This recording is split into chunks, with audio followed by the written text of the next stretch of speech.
ஓம் முருகா போற்றி, கந்தா போற்றி, கடம்பா போற்றி, கதிர்வேலா போற்றி.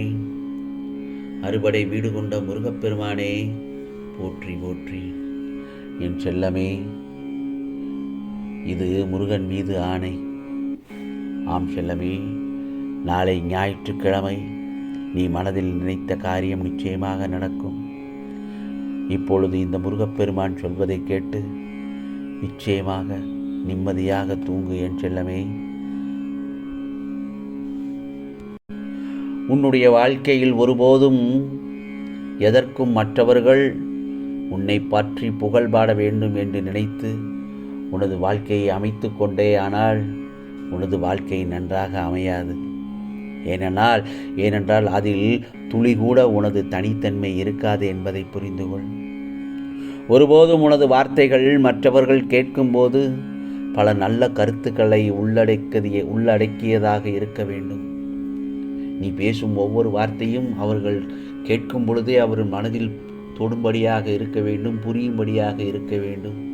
அப்போதுதான் உன் மதிப்பு உயரும். எப்போதும் உன்னுடைய வார்த்தைகள் பிறர் கேட்கும் இன்பத்திற்காக மட்டும் இருந்துவிடக்கூடாது. ஆகவே வாழ்க்கையில் எப்போதும் சிந்திக்கும் எண்ணமும் அதனை நன்கு உணர்ந்து கொள்ளும் தன்மையையும் வளர்த்துக்கொள். சிந்திக்கும் திறன் இருந்தால் அதற்கு கூடவே பக்கபலமாக தன்னம்பிக்கையும் சாதிக்க வேண்டும் என்ற நேர்மறை எண்ணங்களும் உனக்குள் ஊற்றெடுக்கும். வாழ்க்கையில் சிந்திக்க கற்றுக்கொள். நீ கற்றதை ஓங்கி பறைசாற்று. அதனை செயல்படுத்த ஒருபோதும் தயக்கம் காட்டாதே. செயல்கள் அனைத்தும் மற்றவர்களின் பார்வையில் மட்டும் நின்று விடாமல் நேர்மையுடனும் சுயநினைவுடனும் மட்டுமே செயலாற்ற வேண்டும். வாழ்க்கையில் நீ செய்யும் எந்த ஒரு செயலுக்கும் நம்பிக்கை என்னும் பிடிப்பு இருக்க வேண்டும். அதே போலத்தான் எதையும் செய்ய துடிக்கும் எண்ணம் உன்னுடைய மனதில் ஆழமாக பதிந்தும் இருக்க வேண்டும். இந்த இரண்டும் இருந்தால் உனது வாழ்க்கையில் முன்னேற்றம் இருக்கும் என் செல்லமே. ஆகவே வாழ்க்கையில் லட்சியம் என்று ஒன்று இருந்தால்தான் உன்னுடைய வாழ்க்கை சுவாரஸ்யமானதாக இருக்கும். அப்போதுதான் உனக்கான வாழ்க்கையில் தேடல் என்பது புதிதாக சிந்திக்க வைக்கும்.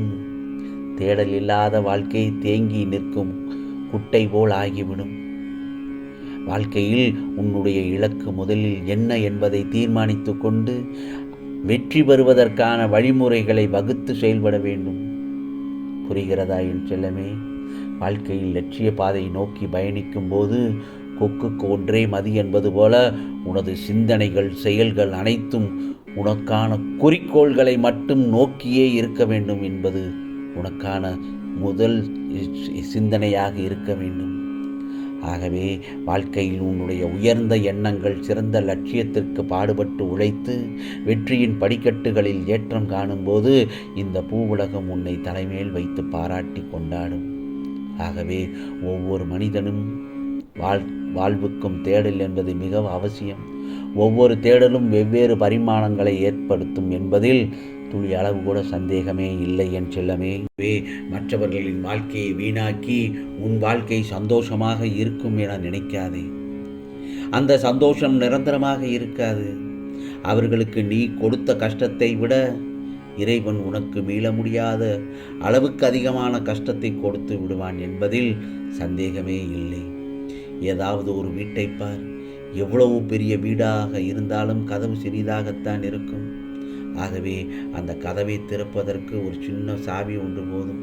அதே போலத்தான் வாழ்க்கையும் ஒரே மாதிரி தான். பிரச்சனைகள் எவ்வளவு பெரிய பிரச்சனைகள் இருந்தாலும் அதற்கு தீர்வோ ஒரு சின்ன மாற்றமாகத்தான் இருக்கும். ஆகவே நான் சொல்வது என்ன தெரியுமா? யாரையும் முழுவதும் சார்ந்து இருக்காதே. காலம் மாறும்போது கைவிடப்பட்டால் கலங்கி போவாய். யாரையும் நம்பி வாழாதே. இதைத்தான் உனக்கு நான் தினந்தோறும் சொல்லும் முக்கியமான ஒன்று. உனக்கான நேரம் கூடி வந்து இருக்கிறது. அதை பயன்படுத்திக் கொள். காத்திருந்தது போதும். மிக பெரிய பரிசு உன் கரத்தில் கிடைக்கும். நீ அனுபவித்த துயரங்கள் அனைத்தும் இனிய பலன்களாக மாறப்போகின்றன. உன் பொறுமை மற்றும் பக்தி வீணாகவில்லை. அது உனக்கு வெற்றியின் கதவை திறந்து வைத்திருக்கிறது என் செல்லமே. நீ எடுத்து வைத்த ஒவ்வொரு அடியும் எனது இதயத்தை எட்டியுள்ளது. அந்த நம்பிக்கையால் தான் உன் பாதை இப்பொழுது சீராகி கொண்டிருக்கிறது. உன் குடும்பம் செழித்து மகிழ்ச்சி அடைந்து கொண்டிருக்கிறது. உன் மனதில் இருந்த கவலைகளை அனைத்தும் நீக்கி விடுவேன், கவலைப்படாதே. அதோ அமைதிதான் உன் மனதில் வந்து குடியிருக்கும். நீ தைரியமாக முன் நடந்தால் உன் வாழ்வில் எந்த இடமும் நிலைக்காது. இந்த முருகப்பெருமானின் திருவடியை நினைத்தபடி செயல்படு. நான் உன்னை எப்போதும் பார்க்கிறேன்.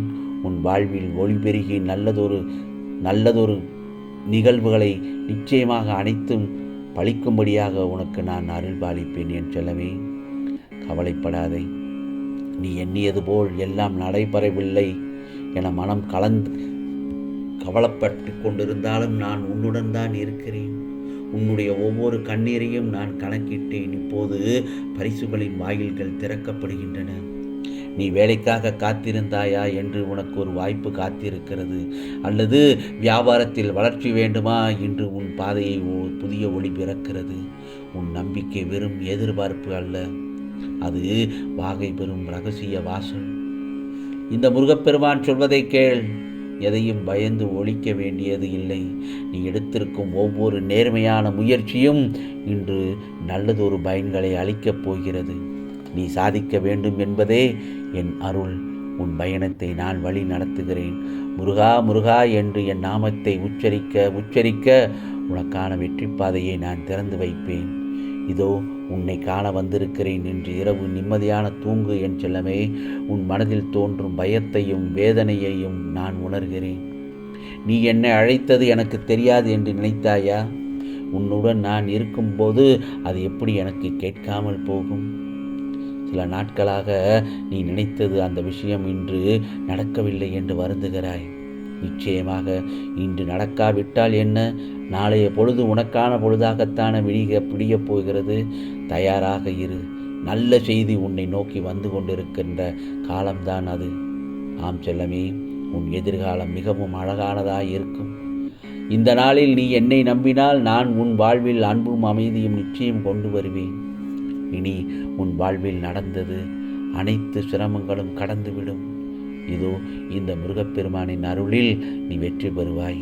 ஒரு நொடி கண்களை மூடிவிட்டாயா என் செல்லமே? உன் கண்களை மூடியபடி இந்த முருகப்பெருமானை நினைத்து பார்த்தாயா? இதோ உன் கண்முன் நான் தோன்றிவிட்டேன் அல்லவா? முருகா முருகா என்று என் நாமத்தை சொல்லிக்கொண்டே இரு. ஆம், நான் உன் முருகன் உன்னை காண வந்திருக்கிறேன். உன் மனதில் தோன்றிய எல்லா பிரச்சனைகளுக்கான தீர்வை நான் உனக்கு சொல்ல வந்திருக்கின்றேன். கவலைப்படாதே. நிம்மதியாக கண்ணுறங்கு என் செல்லமே. நாளைய பொழுது உனக்கான பொழுதாக விடியப் போகிறது. இது முருகனின் அருள் வாக்கு, சத்திய வாக்கு. நிச்சயமாக உனக்கானதெல்லாம் நல்லது நடக்கும். நல்லது மட்டுமே நடக்கும். அதுவும் நன்மையாகவே இருக்கும். ஓம் சரவண பவ. ஓம் சரவண பவ. ஓம் சரவண பவ.